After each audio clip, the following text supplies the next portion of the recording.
Hi everyone, welcome back to my new vlog. ಎಲ್ಲರೂ ಹೇಗಿದ್ದೀರಾ? ಎಲ್ಲರೂ ಚೆನ್ನಾಗಿದ್ದೀರಾ ಅನ್ಕೊಳ್ತೀನಿ. ಸ್ನೇಹಿತರೆ, ಇವತ್ತು ಮರಿಗಳಿಗೆ 3 ಡೇಸ್ ಕಂಪ್ಲೀಟ್ ಆಗಿದೆ ಅಂತ ಹೇಳಿದರೆ ಸೆಕೆಂಡ್ ಡೇ ವಿಡಿಯೋ ಮಾಡಲಿಲ್ಲ. ಯಾಕೆ ಅಂತ ಹೇಳಿದರೆ ಸೆಕೆಂಡ್ ಡೇಯಲ್ಲಿ ಏನೋ ದೊಡ್ಡ ವರ್ಕ್, ಏನು ಇಂಪಾರ್ಟೆಂಟ್ ವರ್ಕ್ ಇರೋದಿಲ್ಲ.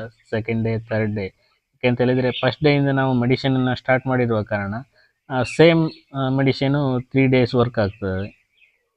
ಕಾರಣದಿಂದ ಸೆಕೆಂಡ್ ಡೇಯಲ್ಲಿ ನಮಗೂ ಕೂಡ ಏನು ಕೆಲಸ ಇರೋದಿಲ್ಲ. ಕರ್ಟೈನ್ ಓಪನ್ ಮಾಡೋದು, ಕರ್ಟೈನ್ ಕ್ಲೋಸ್ ಮಾಡೋದು, ಫಸ್ಟ್ ಡೇ ಹಾಕಿದಂಥ ಮೆಡಿಷನನ್ನೇ ಸೆಕೆಂಡ್ ಡೇಗೆ ಕಂಟಿನ್ಯೂ, ಹಾಗೆ ಥರ್ಡ್ ಡೇಗೆ ಕಂಟಿನ್ಯೂ. 3 ದಿನ ಕೋರ್ಸ್ ಮಾಡಿದರೆ ಸಾಕಾಗ್ತದೆ. ನಾನು 3 ದಿನ ಕೋರ್ಸಿಗೆ ಅಲ್ಲಿ ಸ್ಟಾಪ್ ಮಾಡ್ತೀನಿ.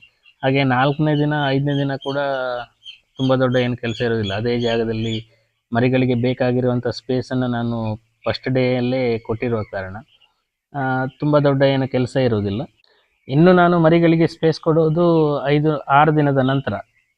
ಈ 5-6 ದಿನದವರೆಗೆ ಇವಾಗ 1,000 ಸ್ಕ್ವೇರ್ ಫೀಟಲ್ಲಿ 2,500 ಮರಿಗಳನ್ನು ಬ್ರೂಡಿಂಗ್ ಮಾಡ್ತೀನಿ. ಯಾಕೆಂತ ಹೇಳಿದರೆ ತುಂಬ ಸ್ಪೇಸ್ ಕೊಡ್ತಾ ಹೋದರೆ ಬ್ರೂಡಿಂಗ್ ಫೇಲಿಯರ್ ಆಗ್ತದೆ.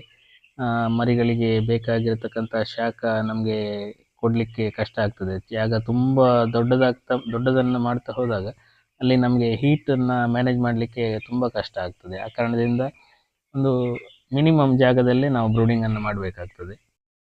ಇಲ್ಲಿ ನಾವು ಮ್ಯಾನ್ಯುವಲ್ ಡ್ರಿಂಕರ್ ಜೊತೆ ಆಟೋಮೆಟಿಕ್ ಡ್ರಿಂಕರನ್ನು ಕೂಡ ನಾನು ಮರಿಗಳಿಗೆ ಕೊಟ್ಟಿರ್ತೇನೆ. ಯಾಕೆಂತ ಹೇಳಿದರೆ ದಿನಕ್ಕೆ 1 ಬಾರಿ ನೀರಿಟ್ಟರೆ ಸಾಕಾಗ್ತದೆ. ಇನ್ ಕೇಸ್ ನಾವಿಲ್ಲಿ ಆಟೋಮೆಟಿಕ್ ಡ್ರಿಂಕರನ್ನು ಮರಿಗಳಿಗೆ ಪ್ರೊವೈಡ್ ಮಾಡಲಿಲ್ಲ ಅಂತ ಹೇಳಿದರೆ ತುಂಬ ಹಾರ್ಡ್ ವರ್ಕ್ ಮಾಡಬೇಕಾಗ್ತದೆ. ನಾವು ದಿನಕ್ಕೆ 2 ಬಾರಿ ಈ ಮ್ಯಾನ್ಯುವಲ್ ಡ್ರಿಂಕರಲ್ಲಿ ನೀರಿಡಬೇಕಾಗ್ತದೆ.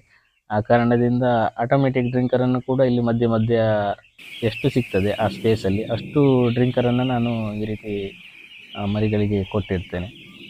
ಆ ಕಾರಣದಿಂದ ನಮಗೆ ಕೆಲಸ ಸ್ವಲ್ಪ ಈಸಿ ಆಗ್ತದೆ. ಇವತ್ತು ಬೆಳಿಗ್ಗೆ ನೀರಿಟ್ಟರೆ ಇನ್ನು ನಾಳೆ ಬೆಳಿಗ್ಗೆಗೆ ನೀರು ಖಾಲಿ ಆಗ್ತದೆ. ಆ ಕಾರಣದಿಂದ ದಿನಕ್ಕೆ 1 ಬಾರಿ ಮಾತ್ರ ನಾವು ಮ್ಯಾನ್ಯುವಲ್ ಡ್ರಿಂಕರಲ್ಲಿ ನೀರಿಡ್ಬೋದು.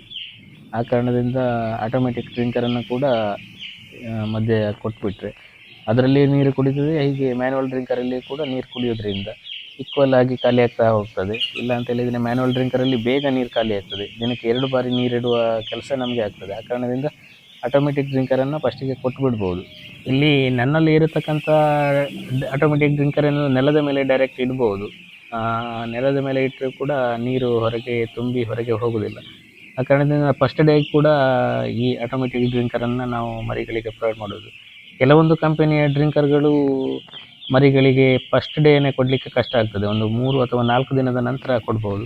ಬಟ್ ನನ್ನಲ್ಲಿರ್ತಕ್ಕಂಥ ಸಿಸ್ಟಮ್ಮು ಫಸ್ಟ್ ಡೇಯಿಂದನೇ ಕೂಡ ಮರಿಗಳಿಗೆ ನೀರನ್ನು ಕುಡಿಲಿಕ್ಕೆ ಆಟೋಮೆಟಿಕ್ ಡ್ರಿಂಕರನ್ನು ಕೊಡ್ಬೋದು.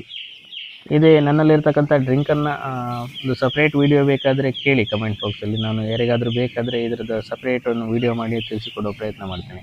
ಯಾಕೆಂತ ಹೇಳಿದರೆ ಫಾರ್ಮರಿಗೆ ತುಂಬ ಉಪಯುಕ್ತ ಆಗ್ತದೆ. ಯಾಕೆಂತ ಹೇಳಿದರೆ ಫಸ್ಟ್ ಡೇಯಿಂದನೇ ನಾವು ಮರಿಗಳಿಗೆ ಈ ಡ್ರಿಂಕರ್ ಥ್ರೂ ನೀರನ್ನು ಕೊಟ್ಟರೆ ನಮ್ಮ ಶ್ರಮ ಒಂದು ಸ್ವಲ್ಪ ಕಡಿಮೆ ಆಗ್ತದೆ. ಯಾಕೆಂದರೆ 2 ಸಾರಿ ಮ್ಯಾನ್ಯುವಲ್ ಡ್ರಿಂಕರಲ್ಲಿ ನೀರಿಡೋದು ತಪ್ಪುತ್ತದೆ. ಆ ಕಾರಣದಿಂದ ಇದೊಂದು ತುಂಬ ಉಪಯೋಗ ಆಗ್ತದೆ ಫಾರ್ಮರ್ಸಿಗೆ.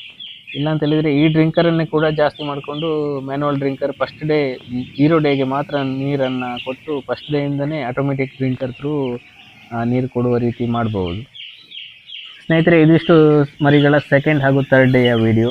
ಇನ್ನು ಮುಂದಿನ ವಿಡಿಯೋದಲ್ಲಿ ನಿಮಗೆ 4th ಹಾಗೂ 5th ಡೇಯಲ್ಲಿ ಏನೇನು ಮಾಡಬೇಕು ಅನ್ನೋದ್ರ ಬಗ್ಗೆ ತಿಳಿಸಿಕೊಡ್ತೀನಿ.